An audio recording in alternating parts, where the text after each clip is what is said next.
Good morning. This month of March has given us many opportune moments to celebrate our identities. First, as Ghanaians, in Ghana Month, as you can see, we are all trying to wear African prints to mark Ghana Month. And secondly, as women, for International Women's Month. They gave us one day, we took the entire month. Talk about women, huh? So shall all Ghanaian women, under the sound of my voice, just take a deep breath, take a moment, and take it all in. Because this right here is all about us. I actually want you to take in a breath. So can we all just take in a breath? Great. Joy News, in partnership with Star Ghana Foundation and with funding from Foreign Commonwealth and Development Office, presents this exciting discussion with trailblazers advocating for women's equality. Over the next 90 minutes, we'll focus on 4 key areas: gender equality and inclusion, the Affirmative Action Act, current appointments, and women in leadership roles, as well as manifesto commitments on inclusive governance. Folks, my name is Christiana Sweetie Abochi. That's my government's name. But my friends call me Sweetie, so please call me Sweetie. And in the next 90 minutes, I'll be steering this conversation for us to accelerate action. Our guests joining us for this conversation today, let me introduce them. First on my list, we have Esther Tewia. She's Executive Director for GenSed. Esther, welcome to the program. And we also have Sheila Menka-Premo, legal expert from Apex Law Consults. It's not the first time we're meeting on a platform like this. I'm really privileged to be engaging these women. Welcome to the program. And we have Bashira Tukamau, a labor expert, a gender, labor, and safeguarding specialist. She'll join us later. And of course, Haja Lamnatu Adam is the Executive Director for Song Taba Ghana, and she joins us virtually via Zoom. Hi, Haja Lamnatu, good morning. Well, when we return from the break, and then we also have Eunice Agbenyaji. She's the Head of Programs for Star Ghana Foundation. Hi, Eunice, welcome to the program. Please, you're invited to join the conversation wherever you may be listening to us from. We are live on Joy News around the world on myjoyonline.com and, of course, on Joy 99.7 FM. Join the conversations. Your questions are welcome. Your comments even more welcome, because this is about you. If you're a woman, and a Ghanaian woman for that matter, you want to stick and stay with us. When we return from the break, we'll tell you exactly how this is all going to pan out. Please stay with me. We'll be right back. Thanks for staying with us, and a very warm welcome back to Women Rising. It's a critical dialogue on the underrepresentation of women in Ghana's local governance. Of course, my name is Sweetie Abochi, and I have the singular privilege to moderate this discourse. I mentioned earlier that we have a powerful panel of remarkable women today, industry experts, policymakers, and female leaders who bring invaluable experience, knowledge, and wisdom to this conversation. And they're here to explore the challenges, the successes of women in Ghana, and discuss the way forward, all to accelerate action in line with the UN's Sustainable Development Goal of achieving gender equality by 2030. Before we get to the very first item on my list, I want to acknowledge my studio guest. We have Mama Dasewa II, Queen Mother of Julekopwa Keta and member of the Anglo Traditional Council. We also have Mrs. Ifua Dadzi, Rosemary Balami, Yaira Atiso, Gifty Adobua, Dorothy Fosu, Rita. It's a plethora of women, a bevy of women, beg your pardon, here this morning. Yaira Atiso, Gifty Adobua, Dorothy Fosu, Rita Kusi, Mary Ankroma, Thelma Thompson, Evelyn Ayi, Josephine Inti, Favor Nuno, Valerie Nutako, and Alberta Laejan. Thank you all so much for joining us in the studio this morning. Now, the very first item on my list is a presentation by Sheila Menka-Premo on the status of women representation in leadership, governance, right here in Ghana. And I just want to give you a bit of background on who she is before we go to her for her presentation. Sheila is a senior lawyer, development consultant, and human rights activist. She's the managing consultant of Apex Law Consult and the convener for the Affirmative Action Law, which is why it's very important that we hear from her this morning. And she's called for the establishment of a Gender Equity Committee under the Ministry of Gender and Social Protection to oversee the implementation of the Affirmative Action Law. Madam Sheila Menka-Premo, thank you for joining us. Over to you. Good morning, and thank you to you too. And happy International Women's Day to all women. Yeah. So I've been asked to make a short presentation on Ghana's situation, gender representation and leadership in national circles. So I'll take a very quick look at the affirmative action in brackets, Gender Equity Acts of 2024. I'll look at, quick overview of the current state of women's representation in certain key areas, and then I'll conclude. So as you're aware, the Affirmative Action Gender Equity Acts of 2024, Act 1121, went through Parliament and was passed into law on the 30th of July 2024, and it was assented to by the President on the 11th of September 2024. So it is from that day that the law took effect. So this landmark legislation represents a very crucial advancement in Ghana's efforts towards gender equity and women's empowerment. For me, it's a game changer. As we are looking at the international theme for this year, which is Accelerate Action, this for me is a tool that can be used to do that. What does the Act seek to do? It seeks to provide a legal framework and an accountability framework for measuring gender equity within the executive arm of government, the legislature, the judiciary, the public sector, and the private sectors as well. It seeks to promote a progressive increase in active participation of women in public life from a minimum of 30% to equality of 50% by the year 2030, in line with the SDG, Sustainable Development Goals. In the law itself, you will see it says 2034. I hear it's a little error in there, but that is what we have now.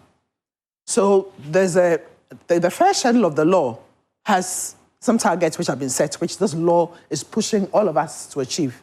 So from the time the law came into effect in 2024 to the year 2026, that is the expectation is that it would rise to 30%. Currently, in many sectors, it's way below 30%. So we'll get to 30%. From 2027 to 2028, we'll get to 2038 to 35%. And then from 2029, in the law it says 2034, we'll get to 50%. So what does the law say? Some of the key parts of the Section 14 is a very key part of the law because it gives us an indication of what we are supposed to use to measure as far as the executive arm of government is concerned. So it says that government shall ensure progressive gender balance in public office, governance, and decision-making positions in line with the targets set in the first schedule, which I just showed to you. So the President, in making appointments, is to ensure the achievement of the targets in respect of ministerial positions, the Council of State, independent constitutional bodies, governing bodies of state institutions, public service, district assemblies, local government, and then any other office the President makes an appointment to. So this is the target that we'll be using to measure. In Ghana, just a quick overview, we've never had a female president in Ghana. Fortunately, this time round, we have 68 years into our independence, we have a very first female vice president. So at least we've achieved something there. When it comes to the ministerial positions, as far as the cabinet is concerned, the constitution mandates that at least 19 ministers that are appointed by the president should be cabinet ministers. Currently, out of the 19, 17 are men and only 2 are women, making it's only 10.5%. The good thing is that the Minister of Gender, which is the key key ministry that's responsible for coordinating gender issues, is a member of the cabinet, which is a very good thing. Then there are 60 ministerial positions in all. There are 56 ministers appointed so far, out of which we have 46 males, making 82.1%, and 10 females. And there are 5 sector ministers, 3 regional ministers, and 2 deputy sector ministers. So it makes it 17.9%. So as far as the ministerial positions are concerned, we haven't reached the target yet. Then we look at the Council of States. The Council of States, in accordance with the Constitution, is made up of people who are elected from the various regions, as well as some who are nominated from some positions, etc. So when it came to election, only one woman only one woman was elected out of the 16 regions that we have. Then we have 7 appointed by the president out of the 15 appointees. So it makes it 25.6%. We are getting quite close. 2026 hasn't arrived yet. So I believe that we are quite close as far as Council of States is concerned. When it comes to local governance, I think the last elections was held in 2023. And I understand, the data shows that the women who were actually elected were very few. Only 4% of those who were elected were women. So less than 5% of women representation at local government. When it comes to the appointed positions, which is the district chief executive level, as well as, at the local government level, some appointees are also made. I understand that this hasn't been done yet. There's been a short listing, and people are in the process of being vetted, and I'm sure that very soon we'll get to know the numbers. As far as Parliament is concerned, as I said, the law came into effect in September. By that time, the major parties in Ghana had already done their primaries. So really, I guess they didn't get the opportunity to even apply the provisions of the law. So currently, out of the 276-member parliament that we only have 40 women. There's a likelihood that there'll be an additional woman because there's one area where they haven't settled yet. And there are 2 women fighting against each other. So whatever it is, at least one of them will become an MP. So 41 out of 276. That means that the numbers are still not very good.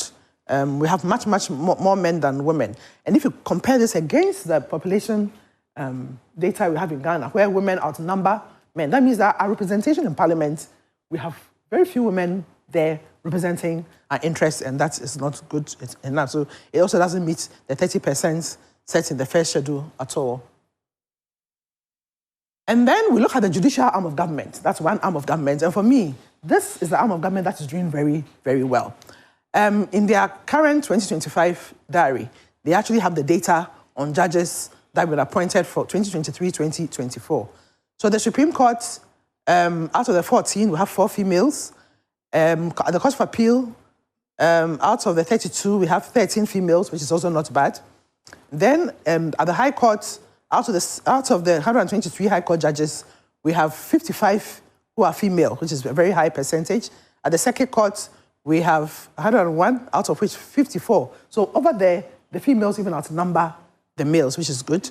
At the District Courts, the numbers of the women are quite high. So in total, out of the 443 judges that we have in Ghana, we have 220 as women, making it 49.7%. So the judicial arm of government is doing very well. And I know that they put together a gender policy somewhere in 2011. And I think the working of that policy has really helped them to get to where they are. So in terms of looking at baseline, as at the time the law came into effect, judicial arm of government has really passed. And that is really good. Then if you look at Parliament, where did I go? Sorry. When it comes to CEO, Chief Executive Officers, MDs, appointments, particularly those that are governments, corporations, etc., quite a number of them, a few females have been appointed. I know that the EPA, Environmental Protection Agency, has a female CEO, Petroleum Commission, Minerals Income Investment Fund, and a few others. I think Petroleum, if I recall, a few of them, we are still looking at the numbers. So they are still in the process of appointing. We are hoping more and more women will be appointed. Within the security services, also something good has happened. Currently, we have prison service is headed now by a woman. The fire service is also headed by a woman. They're in the process of appointing more. So we are hoping that by the time we get to see how many have been appointed, by the time the appointment is over, we'll be able to measure to see how well we have done. Sorry. Then, so in conclusion, it's very crucial that we understand that this is, you're not just filling some quotas, it's about enriching our governance with diverse perspectives, of especially women that reflect within our community. We need inclusion for good governance in our country. So a lot of strides have been made, but we are still short of reaching the 30% minimum.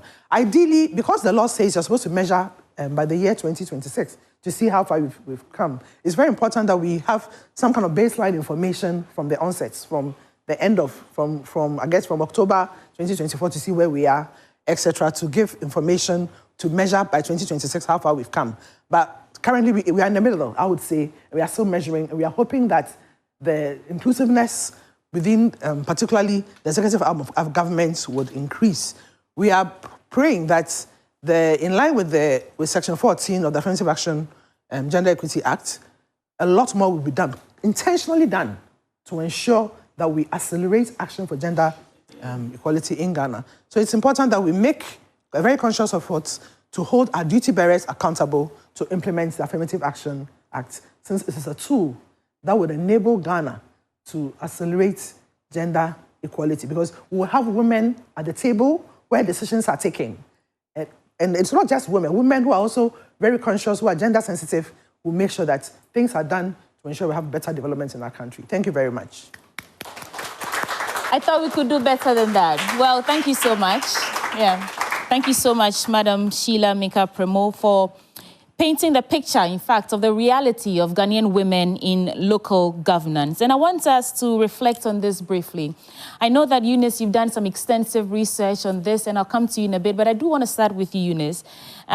Something I saw when my research on my, the panels, something that was quoted as something you said, and I just want to use that as context to reflect on the reality that we're talking about right now.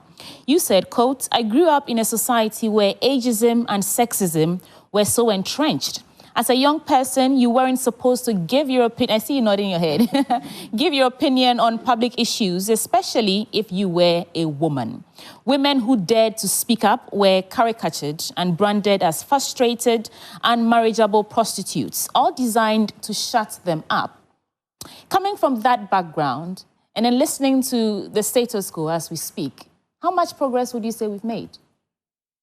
Okay, thank you, and good morning to your viewership and your listenership.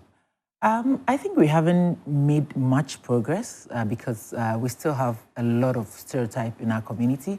Our language is still not sensitive enough. The comment and what we say about women who want to strive is still not good enough. And so I think we still haven't made much progress. Tying it into the current political situation in the country, I do work a lot with the political parties. Right. And this conversation is so deep entrenched in them. Most of the time, the parties see the young ones as, oh, these are our political wives, our political girlfriends. And so you see that the young people in the party, but hardly are they literally brought onto the table. And the ones that do get the opportunity literally have to rebrand themselves and try to add, and some people will say, I'm a she-kin, I'm a this, trying to dwell more on their masculine energy so they can match up with the men. And so really, we haven't changed. We still are people that even in our educational setup, everywhere that you go, it's still entrenched that we need a lot more to be done for us to get where we want to go, so. Esther Tavia, Executive Director of GenSed. She's one of the loudest voices when it comes to women's empowerment in this country. And GenSed is Gender Center for Empowering Development. My next guest, or the next question I want to throw now is to Eunice Agbenyaji. She's Head of Programs at Star Ghana Foundation. Eunice, I read, is it Power and Parity? A research detailing what we just heard in terms of the number of women who are in positions of leadership. Coming from your area of expertise and listening to the work that you yourself have done, would you say that we are taking this fight or quest for gender parity or gender equality by 2030 seriously? And how far are we going with this? Thank you very much for having me. And I like to start on a positive note to say that I think we are making progress, right? So just having a law that commits the state to taking deliberate actions to ensure that systemic barriers that women have faced, are reduced, I think is a significant step towards, the goal of gender equality. And at this time, as we have the conversation, we know that the current government made specific promises in its manifesto, which says that it will attain at least 30% of female representation in its government. Have we reached there yet? And I think the presentation is showing that we are still in the process of making appointments. So at this point, if you make a conclusion, it will be invalid. But what are we seeing? We have seen, so for example, in the ministerial appointment, about 10, 10 women. And I don't like to use percentage because when you use percentage, it doesn't really give you the true picture, right? So 10 women out of 56, appointments. And even though we think that is good, it is not really, really good. And I think that when we have these conversations, people ask, where are the women? And I think the political parties know where the women are. So we don't even have to ask that question. Where are the women? Yeah. They are there. There are women that are competent, very, very. So we are not only talking about having women, but very competent women, even more competent than others you would think, and they know where they are. And I think that we need, and Sheila mentioned that if we don't, re-emphasize and follow the appointments to make sure that at least the 30% is attained, we wouldn't get there because there are political tensions, even in the government, There are actors that are not yet transformed in terms of their appreciation of what women bring to the table, the expertise, the experiences they bring to policy making, So they can become even, those who fight, the appointments, So we need as civil society and the media, of course, to follow the appointment. We recognize the numbers, but we don't think that it is enough yet, And Sheila talked about Parliament, and I want to add something quickly to that. That if you look at Parliament currently, the numbers are not good. But I think that there are some short-term, activities that can happen or decisions in Parliament that can project women and their contribution to legislative deliberations much better. And we have seen in the current appointment, so far, out of the 44 committees of Parliament, we have 14 committees that have female leaders. So either they are chairperson, they are vice chair or ranking, which is good. And we have 4 committees that are chaired by women, also very good. Yet we do have some sensitive committees that have no female representation. And for me, one is the health committee, that there is no female representation. So yes, we recognize that there aren't many women in Parliament, but we can't promote female leadership in Parliament, And so I think we can pause here for a bit. In fact, we have a set of critically reviewed questions that I'll be posing to you because we want to make sure that we are getting the best responses and making good use of this time. This is just the first one. And I saw you, Bashiratu, nodding your head in agreement when Eunice was speaking. Bashiratu is a gender, labor and safeguarding specialist, feminist development consultant, and a journalist, and an advocate for worker rights and social justice. We like to just call you a labor expert. What does it look like from your perspective? I know that listening to everything that is being said here right now, it sounds like we are actually making some progress. But where do we draw the line between tokenism, putting some women there just because we want to see women there, and actually putting competent women there because we have empowered women to be competent enough to take up the position? But let's start from, what does this all look like from your perspective? I like that sigh. Yeah, thank you. From my side, if you ask me, I think I would say that, yeah, there's a bit of progress, but when you start the unraveling processes, then you come to the realization that not much of a progress has been achieved. So if you look at it on a whole, like Sheila mentioned, it looks beautiful. But then if you go to the different sectors that we have and the specificities, you realize that no, because we still have some institutions that have like a CEO, 2 deputies, no woman amongst the 3. And those are people who are making critical decisions for all of us.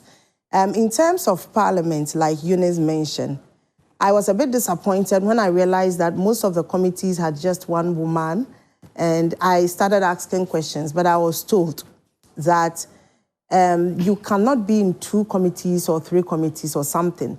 And looking at the numbers of women that we have, it means that there was already a challenge, like Sheila put across in her presentation.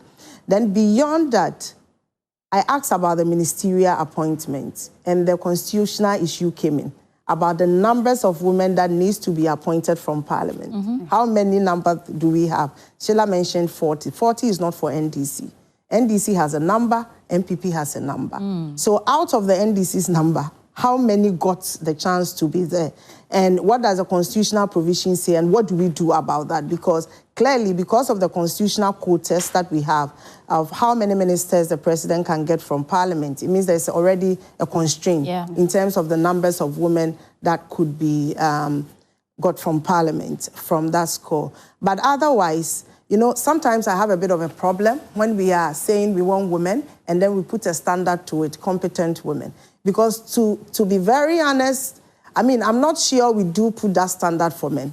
Absolutely. They are being appointed. That's we are not asking. Think about, isn't it? We are no, but I think that it's not fair if we want to really have a leveling playing field. We are appointing women. The same standards that we are using for men should be used for women. So when we finish and we want to talk about competence based on what has been presented in terms of their CVs and other criteria, then we can start the discussion. Let me stay on this point for just one more second.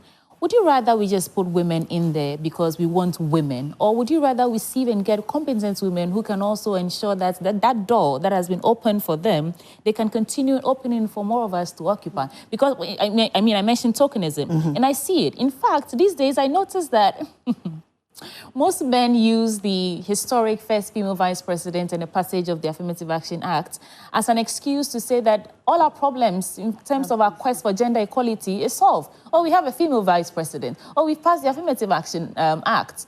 So are we sure that we are not talking about just putting women there because we want women to be there to be seen, and women who have gone through all the, I don't know, educational experience, expertise, and they are competent enough to deliver on the mandates that whatever position that they're put in. I read a profile of one of the MPs. I think, is it Doe? She's a ranking member. And I saw that she, yes, I saw they said her experience is it stenographer or something? She's there. Go to her constituency to see. This country has been mismanaged by men. Who has asked them questions about their competency anyway? You get it? So my issue is, let's remove the standards we are putting there, because that is the excuse the political parties are giving us. Because they tell you we do have women, but they are not competent enough. And once we ourselves are using the competency as a tool, then we shoot ourselves in the foot. And we can't say that enough. Like the point Eunice made about having the women. There are women who contested for primaries and lost. They are still there. They've not left. There are women who were in the different subcommittees that the NDC had. They are still there. They've not gone anywhere. So if we think that these women were not competent enough, they will pass through all the processes to end up in those different spaces where they were actually acting and campaigned and ensure the victory of the party. So this is not the time to be putting caveat to who and who not and all of that. Because to be quite honest too, if you look at the list of the men, please, let's match it to some of the women who were not appointed to see if we will say it is fair enough in terms of appointment. Now, beyond that, most of the women that have been appointed, I know that some of them were actually lobbying for other positions. What happened? How did they end up where they are now? You know, what was used? So beyond the competency we are still discussing is the issue that we are yet to really dissect in this country about who has power and how that power is used, and who ends up having the best part of the cake. It's one of the biggest challenges that we have. And to be frank, because we are here and we are seeking to find solutions, one of the biggest challenges that women have in political party for progression, development, and ascending to the highest authority has been issues of gender-based violence. To be honest, Let me pause. It becomes a challenge for them to progress. Great. Yes. I like that angle that you just introduced. And I want to go to Hajia Lamnatu Adam. She's Executive Director of Songtaba Ghana. She joins us virtually via Zoom. Hello, Hajia Lamnatu. Now, Songtaba is a human rights and women's empowerment organization. And recently, I read that you launched the Gender Rights and Empowerment Project, and it aims to tackle the rising cases of witchcraft accusations, particularly in northern Ghana, which is why I like the the angle that Bashiratu ended. So we're hearing from you for the very first time. Good morning, and drop a pin. What's happening? What's going on in your mind listening to everything that is pouring in so far, Hajia? Thank you very much, and good to see all of us. Greetings and assalamu alaikum. We're in the month of Ramadan, right? And may the blessings of the month be with us. Listening to Auntie Sheila in the presentation, and then also Eunice, Bashirat, and Esther, I think that we have a long way to go, although we will not forget that we've made some progress. I was particularly happy about the progress we have made in the judiciary. And it is also because they have had some affirmative action put in place before now. And so, also taking from where Bashirat left, many times they say the women are not there, they are not competent, or we need women, or we are just calling for women participation, but we are not sure whether they are competent. And it's the same way we were not sure about men's competency, yet we kept them there. And they made mistakes and then they learned. And so to say that women do not have the confidence, they are not there, no, it's a fallacy. We will not take that. And like Bashirat asked, I mean, where are the women who contested and lost? I mean, they are still there. And a lot more women are also there. And so many times you see that women do not want to put themselves forward. It is not just that because they don't want to be in position or they don't want to be in leadership.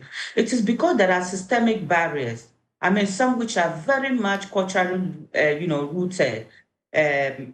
We are not going to lie that we live in a patriarchal society where for positions and leadership is the preserve of men. I mean, a number of times you hear comments like, why does she want to be in leadership? Why does she want to be an assembly woman? You know, she should go and take care of the children. She should go and take care of the, the home.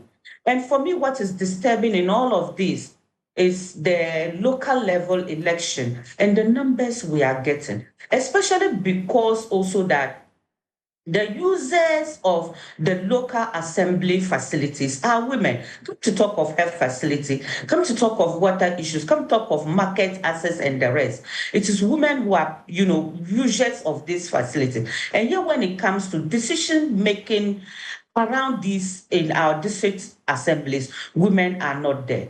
And for me, because of the patriarchal society we find ourselves, if we are not deliberate about putting women in some position, then we'll never get there. And that is why I'm happy that we have had, after a decade of struggle, to pass, to have the affirmative action pass into law. We are happy with it, right, and we are making progress. We may not be able to say clearly now that we've not been there. We are waiting, and then, like somebody said, we are tracking to see what His Excellency John Dramani Mahama will do regarding at least getting us 30% representation. Oh, thank you so much. I thought you'd give a round of applause for all the comments that have come in so far. You're watching and listening to Women Rising, a critical discourse on the underrepresentation of women in Ghana's local governance. And we'll take a quick break. When we return, I'll engage my studio audience and we'll discuss the Affirmative Action Act proper. Please stay with me. We'll be right back.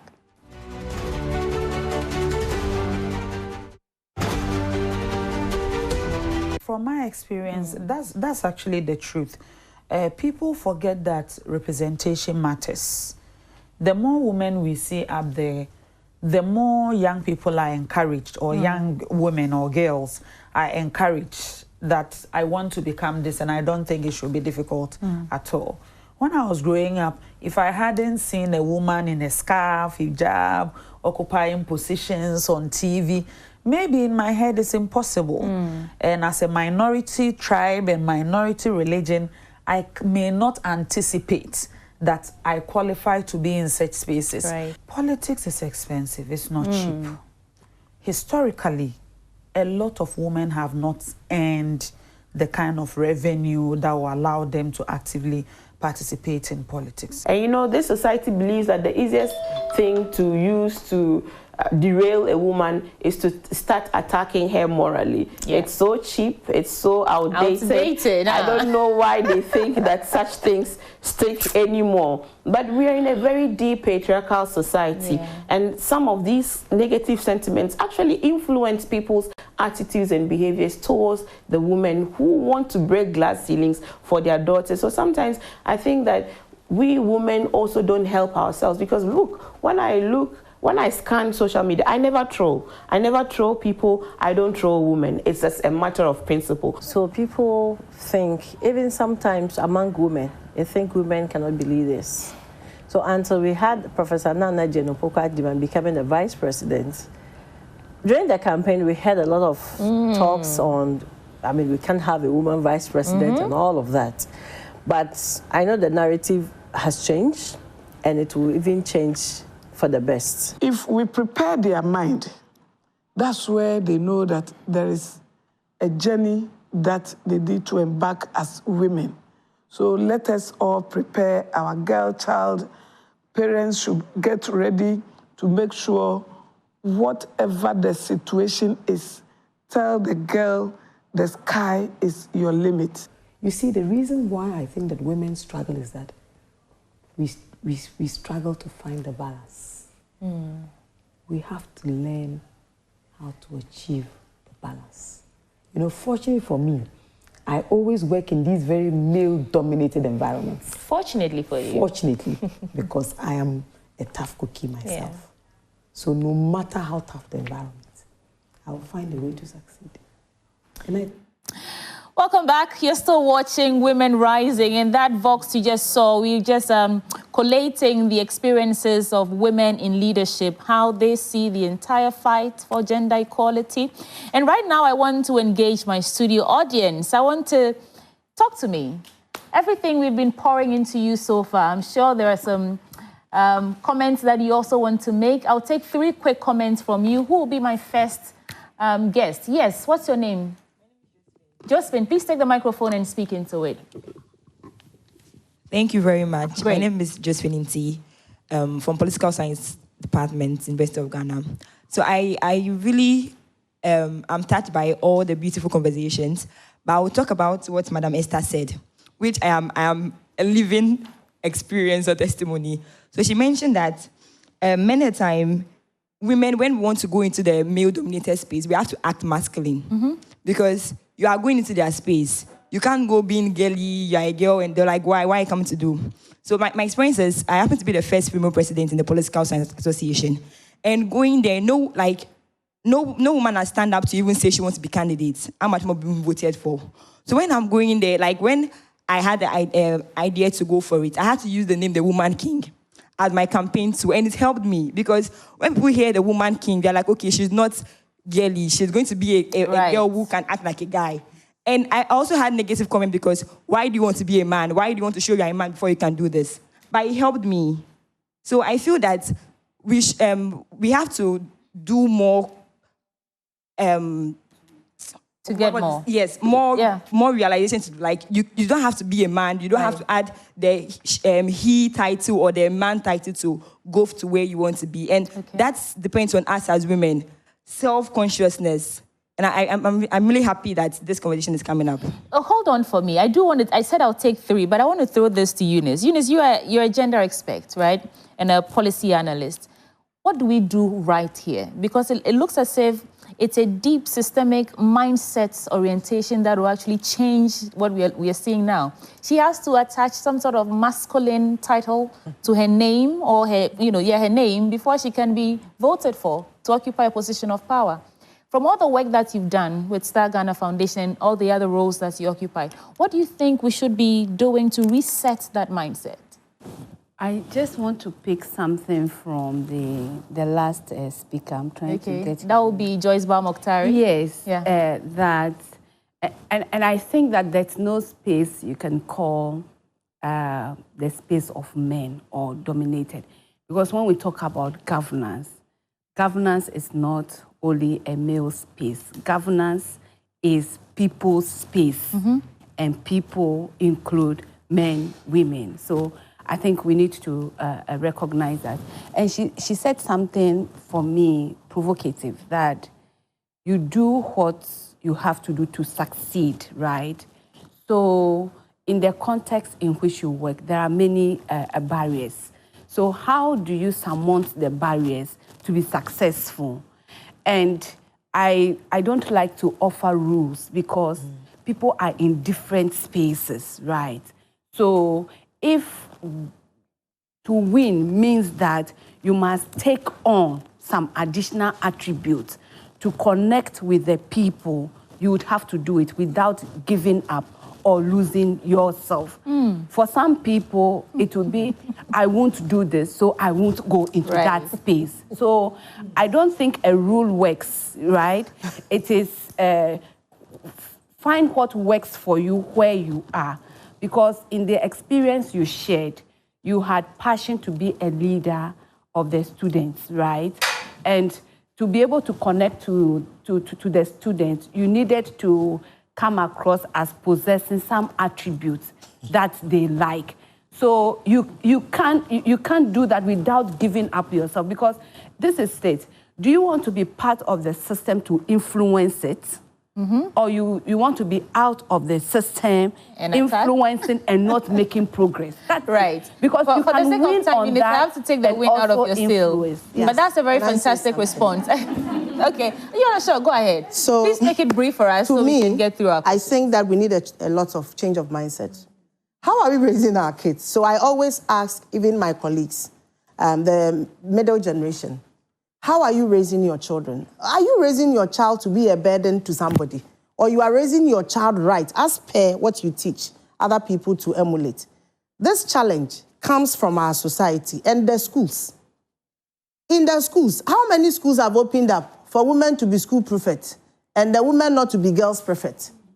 So if we don't change the whole system right from the grassroots, we'd come back 50 years to come and talk about this, because schools are still resisting for girls to be compound prefect and not assistant. Entertainment prefect, they are saying that the boy should be entertainment. Even dining hall, they think that you need some sort of masculinity for you to be a dining hall prefect. And it eats its way all the way from there, because that mindset is there, that this is the picture of a leader. You go to workplaces, they are stopping women because of that orientation that they have. So it is important that we start from the base, the schools, our own homes, the textbooks. If you look at the textbooks that we have, Our World, Our People, and that social studies, it puts women in a reproductive role. Which is one of the things that the Affirmative Action Act actually makes provision for. They're asking that the Ministry of Education improve access to education for women and girls and integrate equality subjects in curricula, offering scholarships and addressing. And Sheila, I'll come to you in a bit to expatiate on these key measures that seek to actually change the narrative for us. One more, and then we have to go into those critically reviewed questions that I have for you. Yes, okay. So I'll take you both. Yeah. I think I've been a victim of what we are discussing, rising to contest for a position, University of Ghana SRC president. I didn't take it lightly. I received blackmails, the stereotypes. Yes, there were times they were telling me, we're giving you an ultimatum of 3 days for you to step down. And if you don't, whatever happens, don't blame any of us. And the reason is just because you're a woman? Just because I am being advised to be a vice president to a male and not to contest as a president as a female. And I try to resist them, and that is when I am tagged as being disrespectful, arrogant. I don't listen. I don't listen to the godfathers. Right. And it will interest you to know that I was receiving these things more from the very political party. I had to align myself, because there's this tradition on campus that before you will win, you have to join. And let me be frank, either TESCON or TAIN, NPP or NDC. And I had to join one. And these things were coming at me. So I feel these things, we cannot tackle it from the political parties. It will not work. Right. So as women, that we are fortunate to find ourselves in this 21st century era, I think it has to do with the training we will give to our children. Okay. So that when they grow up And in the future, we are watching them. We'll be proud that we changed the narrative. And one thing you should also know... I'm sorry, dear. You have to let someone else also get a bite. Okay. Please, what's your name, ma'am? Hi, Thelma. Talk to us. Thank you so much. I'm glad when we are now talking about the local level. Because last year, when the bill was passed into law, I was so happy because we were then going into elections that we would see the reality of the affirmative action bill or the law. But we've seen from the presentation by Sheila that we are still not there yet. And for me, it's sad, particularly when you look at where we have elections at the grassroots level. When we were having the Council of State, I mean, we had 31 men and 1 woman, and that came out of elections. So it means that at the grassroots level, we really need to do a lot. And I'm looking at the implementation of the affirmative action law, which we really have to look at picking it from the grassroots, from all the discussion that is coming up now, is telling us, as you rightly said, it's not about the politician up there, because we really started from the grassroots. So we really, as gender activists, now that we have the bill passed, hallelujah. Okay. What is left is the implementation. Right. And so I want to throw that. I'll come back to you. I see a gentleman among us. I'll give you the chance to speak because you're rare in this audience. You're very rare. Madam Sheila, when this bill, affirmative action, or when conversations around this bill started, I don't think I was even aware, to even understand what's happening, because you're talking all the way back 2011. And then fast forward 2024, passed, signed, you're about to implement, or we started implementing. I read something you said, I think last 2 weeks or so during International Women's Day, about the implementation committee. How crucial is it that as we speak, we don't have that committee, which is actually supposed to oversee the implementation of the Affirmative Action Act? We don't have that yet. Yet we're having these conversations, appointments are being made. President John Dramani Mahama promised 30%. I'll come to you, Eunice, on whether or not you're satisfied with what we're seeing so far, and I'll come to you. But tell us, how crucial is it that we don't even have that committee yet? Okay, thank you very much. So under the Affirmative Action Gender Equity Act, the key body that is responsible for monitoring implementation and putting steps in place to get it done is a body called the Gender Equity Committee, which is supposed to be situated at the Ministry of Gender, Children and Social Protection. And this body, their functions are to do monitoring of progress. They're even supposed to put a plan of action in place to be able to, see how the law will roll out. And I believe that one of the key things is for them to have what we call baseline information to be able to measure, to see whether by 2026 or the other targets, what has been planned has been achieved. It hasn't been set up yet. But yesterday, I was at another conference, workshop done by Amnesty International on International Women's Day, looking also at this bill. The focus was on this bill, how it will be like a game changer.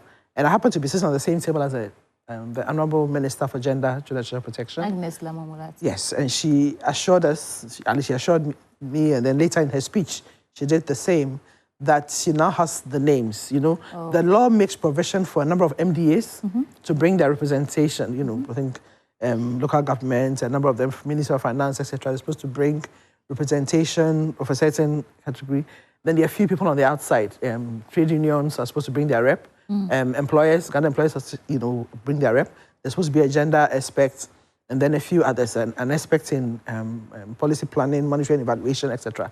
So she said she has the names. Okay. So the letters are going to go out, and so she believes that I think from what she said, I'm thinking that maybe by the end of this month, it would have been constituted, and then they'll start running. Okay. And they can also run when they have the resources, because the work they're supposed to do will require resources.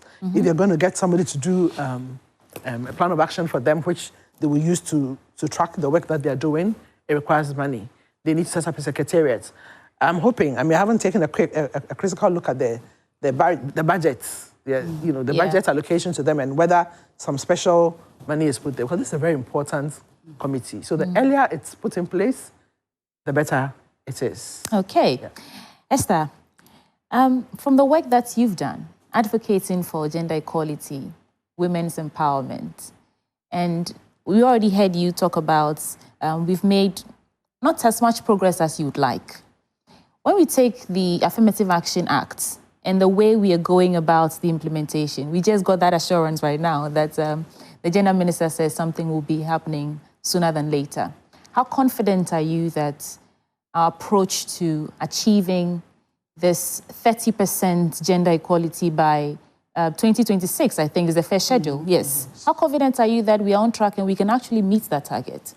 I think for me, I'm confident not because of the affirmative action, but because of the constitutional review process that is going on. If you look at the political participation area, our electoral system does not really encourage affirmative action, because the first past the polls is who is presented, that the electorate choose. And so now that there's a constitutional review process, there's that opportunity for us to call for a review of our electoral system. Elsewhere where I've worked on elections in Africa, you see that in places where they don't want to touch their electoral system, they would create a special measures which the constitution will make sure that it's being enforced. If you go to Kenya, if you go to Rwanda, you see, so sometimes if you look at countries like Rwanda are getting the numbers not necessarily because of the electorate, the general one, but they are getting the numbers as a result of them intentionally creating additional electoral college. So they have electoral college for youth. They have electoral college for persons with disability. And I think when we are the affirmative action on its own, for me, I think sometimes I look at it as not too inclusive, because the conversation is women, women, women. But where are the youth? Where are the persons with disability? And so in countries like Rwanda, they have a special electoral college that addresses some of these bottlenecks. So you have them on a special day going through their election. They have their counties and all that go through the process. And so I think the constitutional review process gives us that opportunity to look at it. Now, when you look at, again, our political party system, and you look at the internal political party practices, the internal practices, again, does not align with democratic principles. And so you have a political party system that is centered around godfatherism, that is centered around money, that is centered around age-old tradition, that you hear the appointment coming up and you go deep into it, not this government alone, you go deep into the former government, you go to their backgrounds, their fathers or uncles or aunties or whatever were linked to Dankwa Buzia tradition. Their mothers or fathers were linked to it and NDC back and forth. You hear even with the former vice president where they linked him that your father's political capital is here. A lot more women, parents do not really have that political capital. And so in homes where there's that political capital, there's emphasis on the male person to be the driver of it, of the political capital that they've gained. And so it is something that is a serious barrier. And again, you look at the internal political party constitution. Their constitution are not affirmative enough. I think 2016, the former president tried in the party, and he received a huge backlash, and he backed off. If you look at the NDC constitution, if you look at MPP, CPP, PNC, Movement for Change, every constitution is not inclusive enough. And so you have a constitution that is very quiet about women and has thinking that we have created a women's wing and it should address concerns of women. And then you have a political party system where it has been reduced to delegates selection, delegate approval process of a candidate. And so you have to literally go through this process. You go into district, constituency, wards and all that. How do you go there? It's money. And so our politics has been huge, the monetization of our politics. And so for me, the key barrier we need to break, aside the ones I've said, is the monetization of our political system. How do we get it? And I think also we women also have to be, when the political parties are saying there are no women, what they are trying to say, and because you go through their party documents, their manuals and everything, there's a process to be qualified as a party member for certain positions. And so you are a woman. You can't just say, I'm a woman and I came today, so make me a woman. Now, the lady mentioned something, Tain and Tescon. You see that the men in Tain and in Tescon are able to transit into the body of the party mainstream. Many of them. And so they are able to pass through the rank. After NDC, you have to be a ward member, go to branch, and then come to constituency, even before you contest as a member of parliament. Right. And so you see some women that were disqualified by this party were because they did not meet the criteria. And so for me, I say to the older women who have much experience, you don't need to be doing the day-to-day work of the party, but at least be a card-bearing member of the political party. Pay your dues. At least attend some of their party meetings. Give opinion, give advice in the party. In that case, when they are looking for the people, they know who. I mean, of course, if you are looking at Professor Jane Mensah, Jane Nana Opoku, this woman, her position would have been contested fiercely by the party if she hadn't qualified all these things. She was very silent, but her political agenda is her will. You know, her private political will, right? So she followed through everything. Okay. And when she came in, it was so easy for the party. And I feel when we dwell a lot on the political party, we will be able to go higher. Because you see, when they brought Professor Jane, see, the NDC immediately started telling us that, oh, Ghanaian women are the best. Oh, Ghanaian women, they never insulted anybody. They tried to let Ghanaian women look as beautiful, as intelligent, as much as possible. And their party folks, that's why I said earlier, the communities are changing. Their party folks... I mean, what I'm hearing is that in as much as we're waiting to be empowered, we should also ensure that we are doing the needful to be and empowering ourselves so that when the choice has to be made... we grab it. Yes, and you know, because when the parties are presenters, their followers are interested in the party symbol. Yeah, yeah. Away from politics, though, I want to enter labor now. And Bashiratu, I know that yesterday I was poring over the Affirmative Action Act again. This will be like the fifth time I'm going through it. I saw something interesting about incentives for private institutions when they follow through with a 30% representation of women in terms of our quest to achieve gender parity. What should we be prioritizing now that we actually, implementing the Affirmative Action Act in terms of labor? What should be our priorities so that we, if not achieve, get as close as we can to that 30% by 2026? Well, I think that the labor market itself is not friendly when it comes to women. So we always talk about how there are a lot of women in the informal sector and the number of women in the formal sectors is very minimal. But even in the informal sector where we have a lot of women, men are leading them. If you go to the different groups, the associations and then professional traders, whatever, majority of their leadership are all men. Now, the reason why I said the labor market is not friendly is because it is changing because of all these neoliberal policies that are coming in here and there. And the biggest problem for women is that there is what we call the new forms of employment. And that is what is bringing all the issues that we have.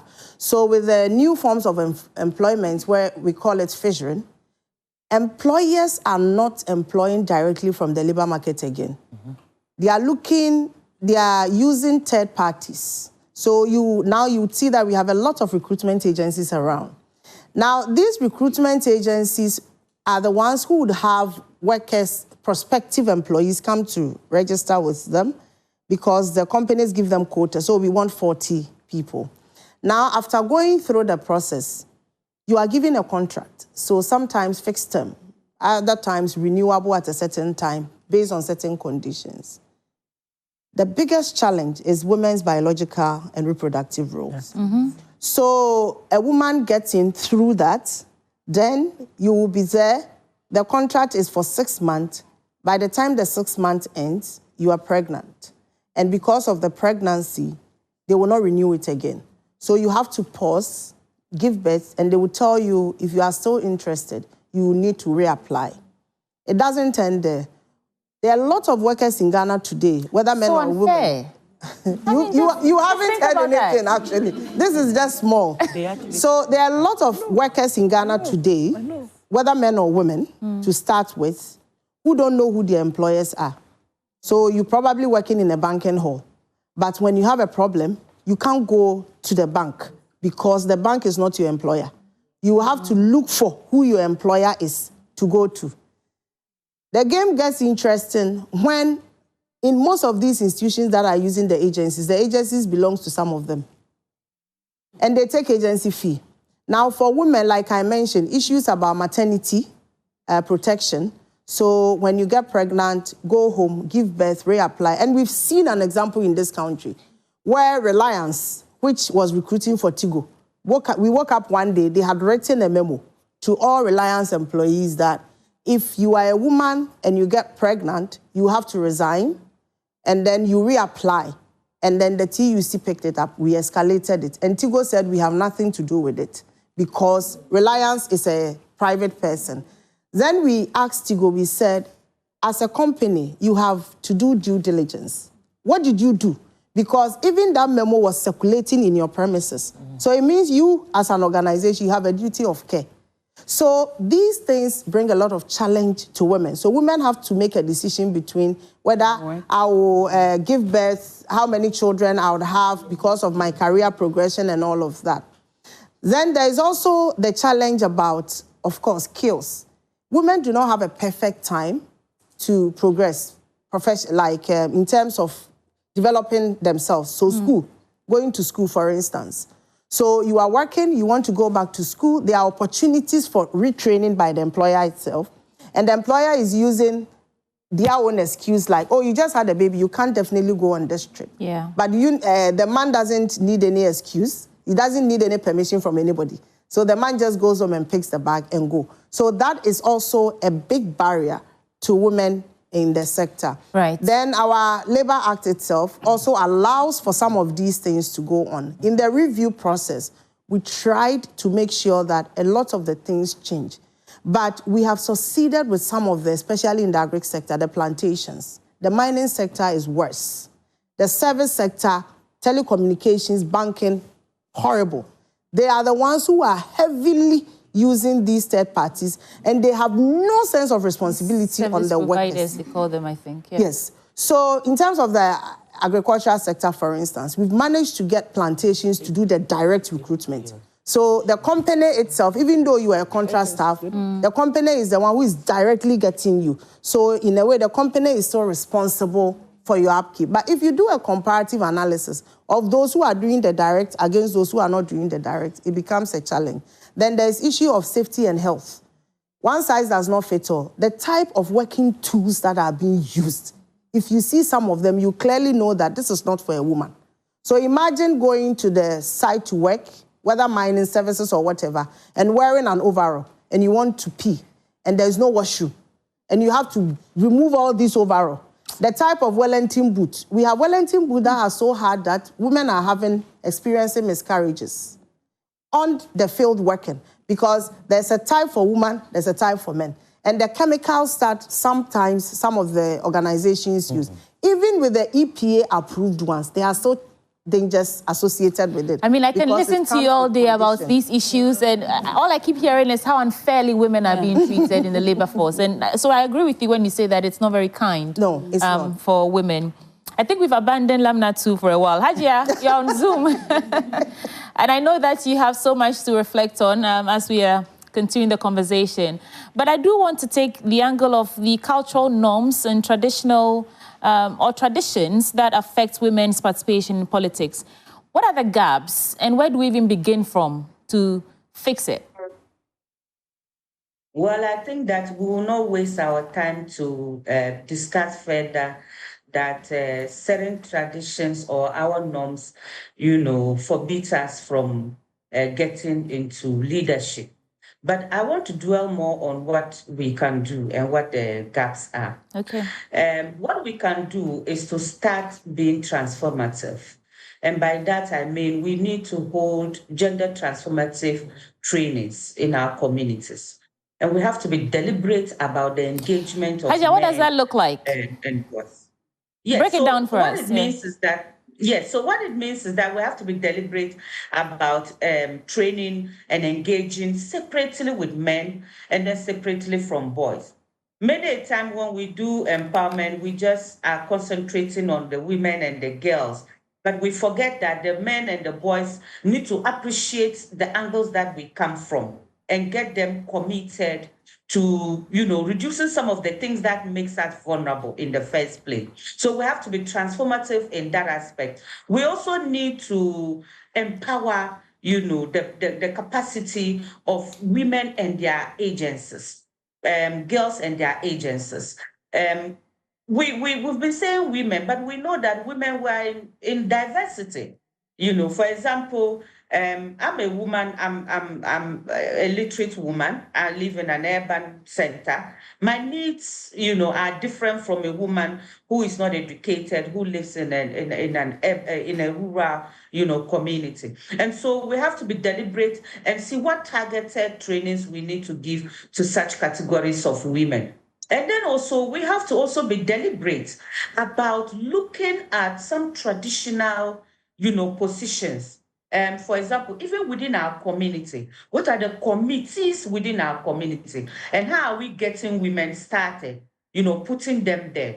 We have to also be deliberate about pushing women in the unit committee, at least, so that women will rise from the unit committee to the assembly women position.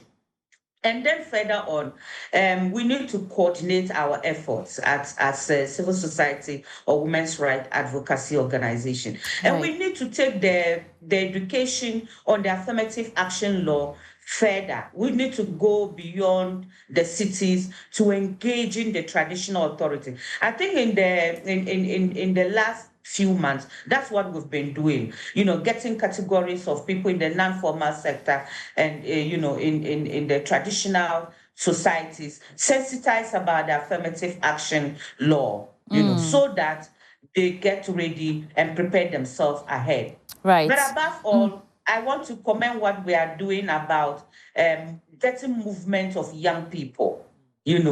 For example, the She Leads movement, where we are getting young women, recognizing themselves and the efforts that, they are doing. But we must also prioritize having the gender model families within our homes. When I say gender model families, I want to see a man and a woman and the children sharing roles, redistributing the workload that has been on women and girls. Do you think that day will actually ever come, Hajiya? Do you think that time will come when we will redistribute roles in the home, where we can say that, for example, the man gets to cook? Do you see that happening? Yes, I think we are doing it. It's a gradual process, though. But in a number of the interventions we are doing, we're having progress with the gender model families. Communities are gradually, emulating what they see. Because in gender model families, you get to see that there's decision-making within the home. There's sharing of resources within the home. And they prioritize that women and girls also need rest. And so for them to also rest, boys and men need to take up, some of their workload. Well, thank you so much. I'll take one quick comment from the audience, and we'll take a break. When we return, we'll look at the current appointment and how it aligns with the NDC's manifesto. You are watching and listening to Women Rising. Joy News in partnership with Sagana Foundation and with funding from the Foreign Commonwealth and Development Office, presenting this exciting discussion with trailblazers advocating women's empowerment, gender equality, and how we can accelerate action. Who's my next guest in the audience? Oh, I like how eager we are. We did, didn't we? Yes, so let's hear from the gentleman, and then when we return, I'll come to you ladies. Okay. Our rare audience member. Hi, what's your name? Hi, my name is Raymond Danso. Oh, hi, Raymond. Yes, so from thank you very much. Yeah. Yeah, so I think that the conversation is quite getting interesting, and I'd like to just pass a quick comment around the gender equality within the workspace. Right. I think this is very critical, and for me, it goes back to the point of addressing the fundamental disruptions. A lot of the things that the moderators have talked about has to do with, unpacking how the challenges manifest. And so, for example, you see in recruitment, recruiters are focusing and excluding, women and focusing on more of the male. You just talked about, work-life balance, whether or not we'll get to the point where men are also taking some shared responsibilities. And I think this is going to be possible. But we need to go back to the basics, which has to do with the policies that we put in place, the best practices, because it's those policies and best practices that will change the system. We've come a very long way. It has to do with mindset. Yeah.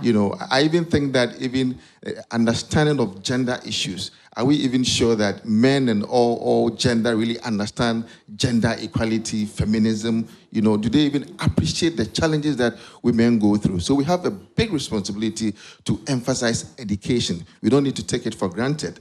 If you come also, again, even within the workspace, we need to incentivize the system. We have to take deliberate steps, for example, to make sure that in the area of recruitment, training, getting female into, senior positions and boardrooms and all of that, deliberate. Because if we leave it to the system, there's going to be competition. And of course, not a lot of women like to go into very uncomfortable competition. Again, the work-life balance. Yes, I think this is quite possible. If you look beyond the care burden responsibilities of women, of course, there are also other tasks within the home.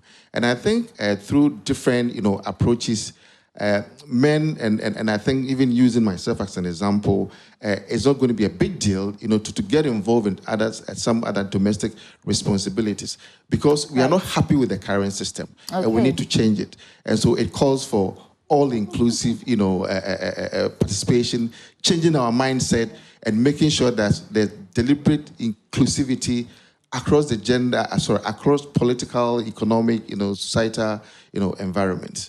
We need more male feminists, I think, is what I'm trying to say.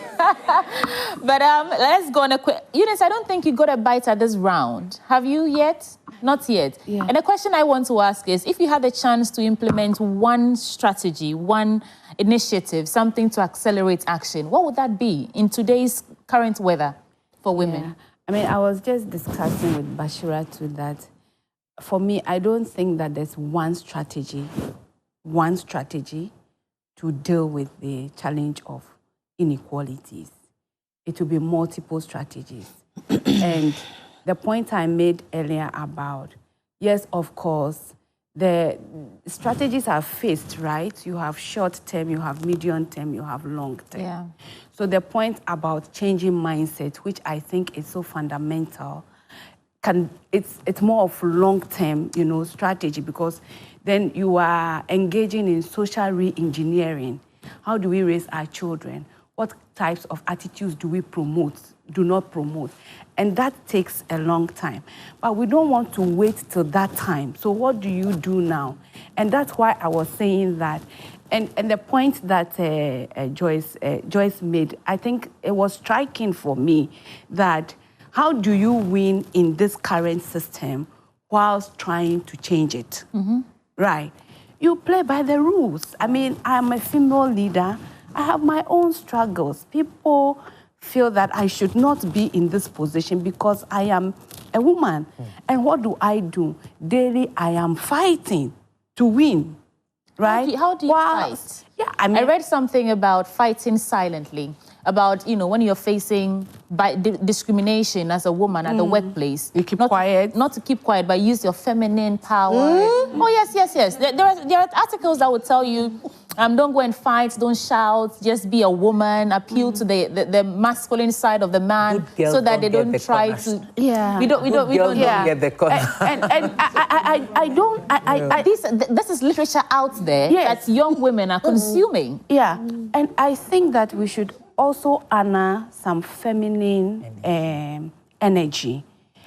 And we bring that to the workplace, how we are able to bring people together to build consensus. That is feminine. We must honor it and we must celebrate it. Well, thank you. But I want to talk about how I win. I win with my brains, right? So I am putting in extra effort. When I want to have a conversation with other. I know I have an opinion. I am well prepared. And so you are not going to engage with me just as a woman. You are engaging with me as an intellectual. And that is how I win. But I also honor the feminine traits. I bring people together. I honor people. I encourage people. You know, I ensure that we are winning together. And we must honor it. It's not every feminine trait that it's wrong. And we shouldn't describe it as not relevant for the workplace, for promoting gender equality. So it is multiplicity of strategies. We talked about the Affirmative Action Act. I think we have something in hand. How do we ensure that at least what is in there, there's progress at working towards it, whilst we want to engage with the constitutional review? And recently I heard somebody make a statement that there is no perfect law anywhere. And I think that as we review the constitution, we must also understand that we won't get a perfect constitution, because laws are implemented by people who come to it with values. And so we have to address that part as well. Thank you so much. You see what I said at the beginning, that together our panelists bring invaluable experience, wisdom, and knowledge to this conversation. And MFLE has been so kind. That's the one who's putting all this together for us here at Joy News, that we should listen to you, our audience. So that break is on hold. There was someone who wanted to speak. She already has the microphone. Tell us your name, please, and your contribution. Okay, so my name is Ragadawa Abdul Wahab. I work with Star Ghana Foundation. So mine is actually a question. I want to ask Auntie Sheila. Okay.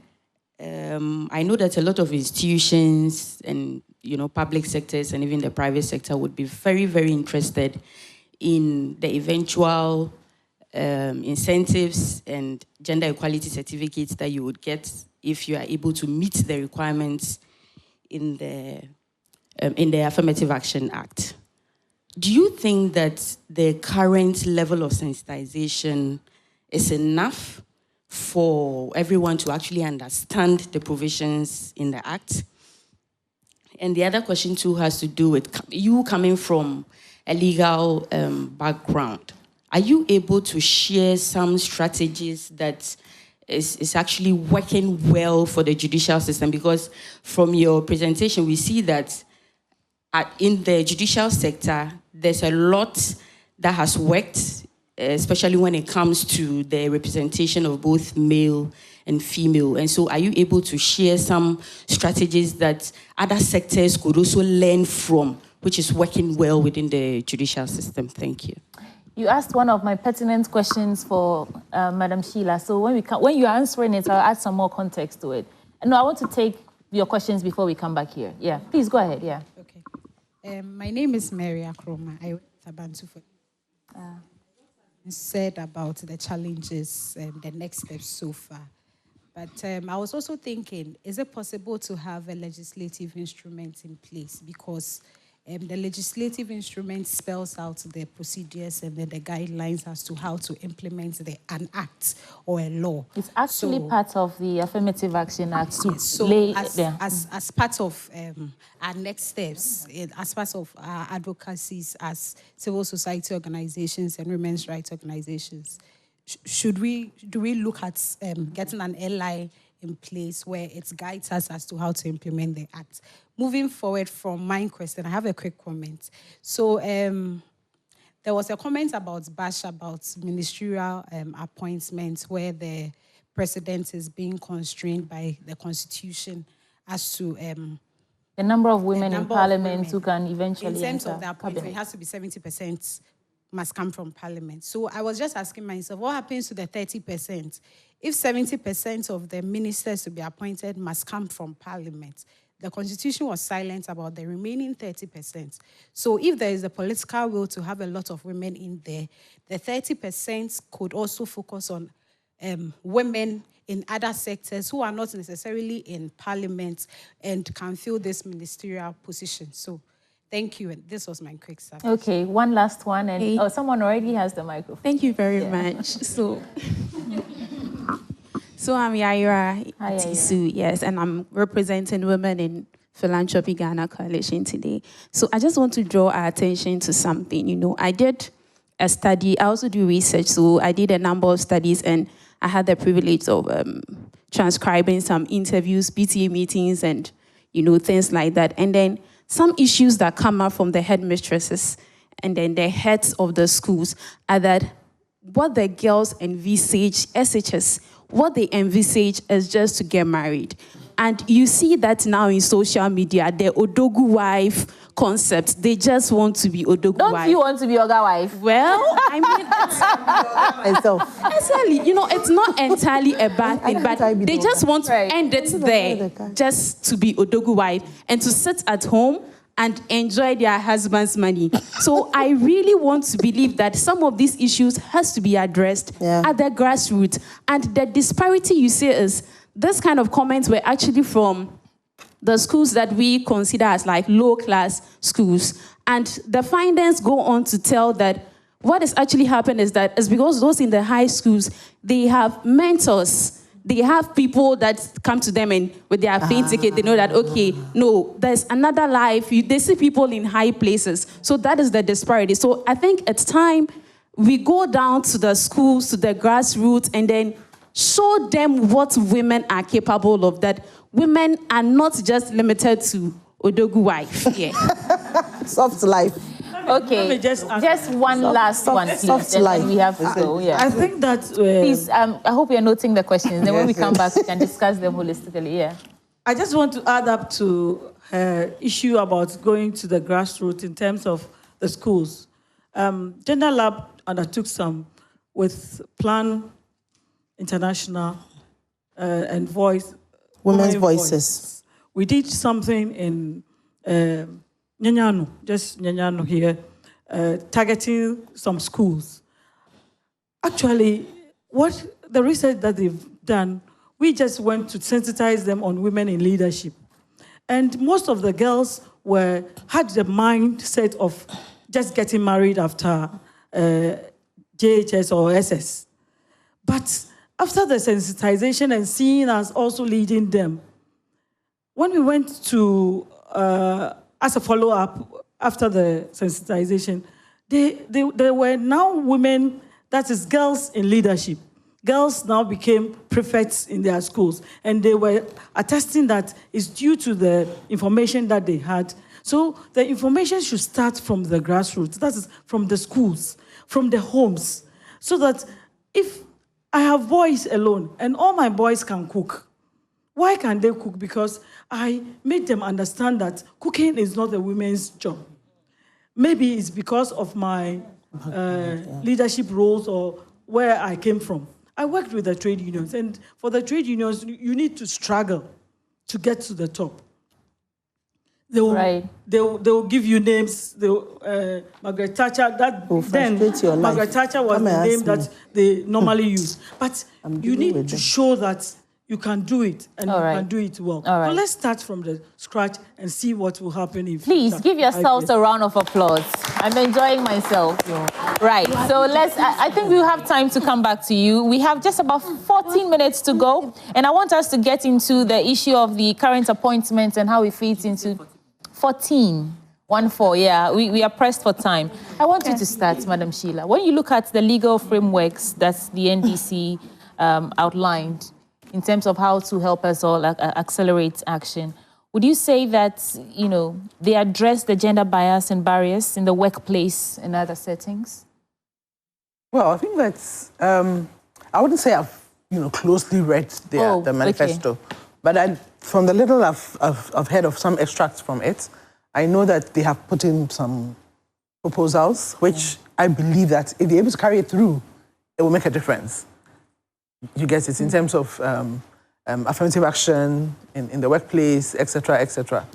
It's whether or not they'll be able to carry it through. For me, that's the big question. So maybe I'll leave in terms of the real content to maybe somebody who's studied this. Okay, I think for us, we've done a lot of work on their manifesto, and their manifesto is really rich. That's what I'm saying, if you're able to carry it. But I also want to say that looking at the first budget that was read, I have a little bit of hope because the budget really was very sensitive. It was very gender sensitive. Some of the things that they did mention in their manifesto, the sanitary part, which has found its way there, the bank, which has found its way there. You know, so there are so many pockets of gender, and also even with the gender-based violence victim and all that. Shelters. Yes, so I think that the budget is very gender-friendly, this budget, and then their manifesto is also extremely gender-friendly. So now the whole thing we need to do is to look at its implementation. And that is why I have always said that we need to review the gender ministry's mandates so that they can really coordinate gender issues in every ministry. They don't have that mandate as at now. So they can't go to Agric and see what Agric is doing. In fact, the bank, Ministry of Gender cannot go to the Women's Bank and begin to demand things because their mandate does not go there. So we need to review their mandates. We have just boxed them and they will be talking about school feeding and leave the whole of the year. That task falls on the Equity Committee, right? No, this has to do with the ministry itself. In terms of setting the ministry on the right path in terms of how we actually implementing. It's not affirmative. No, you see, it's the ministry its whole. The ministry has a mandate to. It should have a mandate to go into every ministry to monitor everything they are doing, make sure it's gender sensitive. They are the mouthpiece of gender. Law says they should do it. Yes. This law says so they should do it. So we need to find a way to get them to do it. And I think, for me, they have to do it. But then the mandates, they have, every ministry have their mandate. Beyond the affirmative action, they have a mandate. So your mandate, people want you to work within your mandate. So when we review their mandate and put in there, other ministries know that this is the ministry mandated for some of these things. And so you see that if you look at the DOSU and Ministry of Gender, see how they work close. And it's working. How can we accelerate that? And so for me, I would say that the manifesto and the budget that was read gives promising. So we just have to monitor and make sure that the monies are actually going to the right places. Okay. I think the point I was trying to make, just briefly, or just for clarity, is that in as much as the Ministry of Gender, Children and Social Protection is mandated to handle gender issues, the Gender Equity Committee will be the one to actually put out a plan and implement the plan on how the ministry can go into and, assess whether we are doing right or not. You see, with our setting, when you tie it to the affirmative action, the ministry has to do a lot more. Because remember, Ghana have signed on to the Commonwealth Gender Responsive Budgeting Framework, which says that our national budgets have to be 15%. So if the ministry's mandate is expanded, he can go to Ministry of Finance to begin to demand that aspect. Because the moment you go with the gender equity and they will say, oh, it's affirmative action, it's the numbers, they will begin to link it to the numbers. Well, let's share the remaining 8 minutes among ourselves and get these questions answered. There was a question about whether sensitization is enough. Okay. Right? So, yes. Please, and who's taking that for us? I'm taking that one. So the sensitization that has taken place so far, I would say, is not enough. The law came into effect in September. So far, it's civil society that is doing a lot of the sensitization. Under the affirmative action law, one of the key functions of this Gender Equity Committee is to be responsible for facilitating sensitization. So that, because it's not been set up yet, it's not kicked in yet. What is going on now is being done by civil society with the resources available to us. So definitely that is this thing. Then you asked another question, the same lady from Star Ghana, about the judicial service. How come they have arrived at where they are? Yes. In 2011, I think even before, I think from the period from 2010 till about this, they were supported by a development partner to develop a gender policy. And I happened to be part of the team. It was a team led by Professor Clara Fayose, myself, and another lawyer. And this document was prepared for them. I know that implementation hasn't gone 100%, but it guided them in what they were doing. They knew the numbers of the women judges were low, so they started making a conscious effort to bring in more female judges. Within the judicial system, the judges are the highest positions. So for me, that has really helped a lot in getting them to where they are. Where, for me, it's the only government, the three arms of government, is that particular arm that has really actually succeeded. Okay. And someone made a comment about grassroots. It was just a comment, not a question. Yeah, it was a Let me move on quickly to the last belt of the conversation. Hopefully we can do this in 5 minutes. Can I say something about the LI? Yes. But it's also important. Yes. Yeah. I remember the You know, LI. every act of parliament, there's room for the ministry that is responsible for the act to come up with a legislative instrument. So this law also requires an LI to be done. It hasn't been done yet. And this is one of the things that the same GEC will be able to help the ministry to get done. But we, speaking as civil society, you know, we have some previous experience from some other initiatives. You know, there was a long struggle to get the Domestic Violence Act passed in 2007. When it was passed, the police were not using it. When you asked them, they say there was no LI. So the same civil society group, the coalition that also pushed for it, we set ourselves into groups and we drafted the LI for the ministry. By 2009, we had drafted it, gave it to the ministry. They did their own consultations up and down before they eventually passed after a long time. So we intend, at least with some of us who have had that experience, we intend to do the same thing for this because we don't want the lack of LI to delay implementation. Yeah. We need to have this law implemented to enable us to accelerate action for gender equality. Bashirat, I want you to answer this for me. More of an assessment in terms of the appointments we've seen so far and the statistics that Madam Sheila gave for us to show the reality on ground. Would you say that they fulfill their promise to us? Because they mentioned that they were going to do the 30%. As we speak, we haven't reached 30% yet.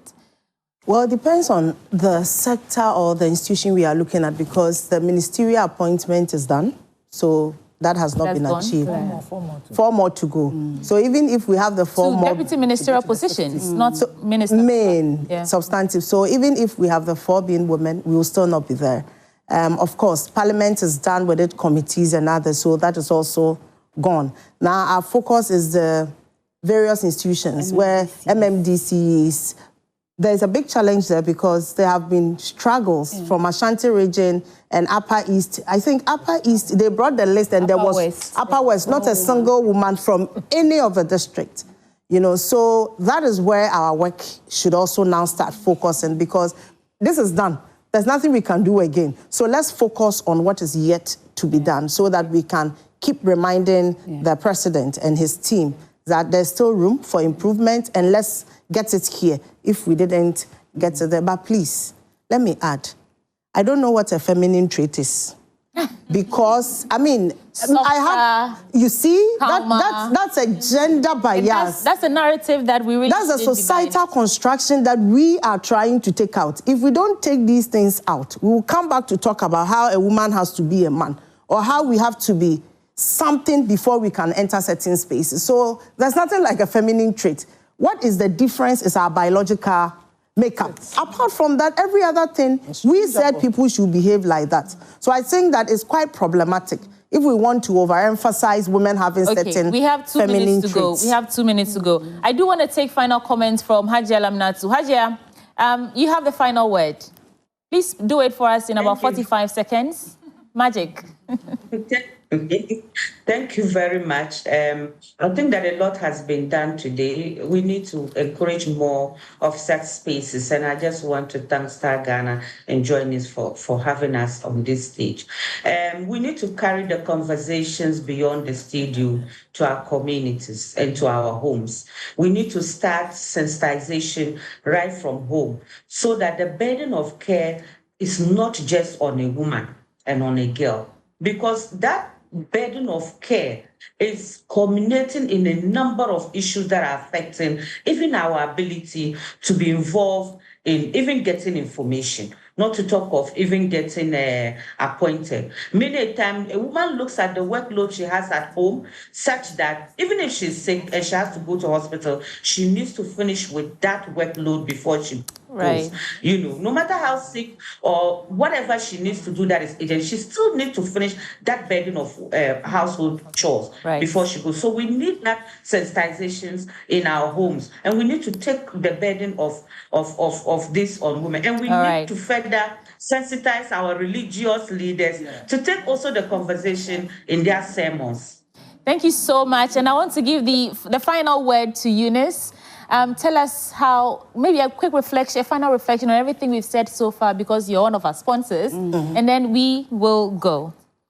And I'll read some comments from social media. Someone is saying gender equality must actually be tackled from the grassroots, right from the home, our schools. Parents should insist boys and girls can equally do dishes, fetch water, and even cook. Yes, I agree. Very good to all our panelists. Women rising indeed. Watching while working. We will not miss it for anything. Thank you all so much for joining us online. I want to give the final word to Eunice. Yeah, thank you very much, and thanks to everyone that has been here. I just want to mention that this is a first start, right? So it's almost like setting the context for discussing this further. And I think going forward, we want to even give more attention to identifying the opportunities for change, right? I think it's come out severally. So working on the act, getting the LI, finding spaces to influence the constitutional review, building alliances to entrench, new gender dynamics at the grassroots, etc. Okay, all right, thank you. My apologies. I know we're all enjoying the conversation and we have to end it, but remember that this is an initiative from Joy News in partnership with Star Ghana Foundation and with funding. Who can tell me where the funding is coming from? I'm taking you to on a quiz. Anybody? Oh, okay. The Foreign Commonwealth and Development Office. Thank you all so much. My name is Sweetie Abochi, and our panelists who joined me for this brilliant discourse, Esther Tewi, Executive Director of GenSed, Sheila Minka Premo, Legal Expert from Apex Law Consult, Bashira Tukamal, Labor Expert, I enjoyed your submissions, Haja Lamnatu Adam, Executive Director of Songtaba Ghana, and of course, Eunice Agbenyaji, Head of Programs, Star Ghana Foundation. Thank you so much. Continue the conversations from right here outside the studio. More of these in the course of the year. You want to stick with us. Thank you all so much. Thank you. Thank you.